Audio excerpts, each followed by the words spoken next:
النهاردة جالنا نوع زيت جديد، زيت فولي سنسيتك من شركة توتال هاي بيرف 900 4T، والمفروض ان هو زيت تخليقي بالكامل. هنجربه على موتوسيكل هاوجي. الموتوسيكل ده ماشي 17,000 كيلو يا جماعة. هنصفر دلوقتي عداد التريب عشان نحط الزيت. المفروض ان هو تخليقي بيمشي اكتر من 1000 كيلو. دلوقتي صفرنا العداد، وهتحتاج معاك سيستم 17، سيستم ولقمة 17 وحوض زي اللي انت شايفه ده كده. وتنزل عند الطبة اللي تحت، هتهويها بالدراع، بعد كده تبدأ تحلها بإيدك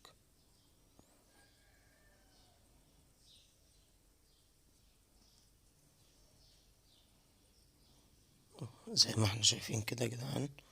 موضوع سهل جدا، سهل ان انت تغير زيت لنفسك، لان الزيت اللي نازل اسود ده زيت موبيل رصاصي ماشي عليه 500 كيلو بس. دلوقتي هنحط الزيت الجديد بعد ما ربطنا الطبة واختصرنا الفيديو عليكم. الزيت الجديد ده يا جدعان تخليقي بالكامل وسعره مناسب، ولزوجته 10 50. فانت لو ماشي مكانتك على 20 50 وخايف تحط 10 40 عشان ما يبقاش خفيف، ممكن تحط ال10 50 دوت. برضه احنا مش هننصح اي حد بيه ولا هنقولك ان انت تشتريه غير لما نجربه في المشي ونتابعه وهنتابع معاكو. لو هو تمام هنقولكوا تمام.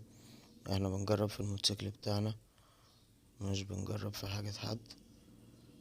ربنا يسترها معاكم. دلوقتي هندور ونسمع صوت الموتوسيكل. بسم الله ما شاء الله الصوت ناعم حريري، يعني المكنة صوتها اتغير وارتاح خالص. اتمنى الزيت ده يكون كويس.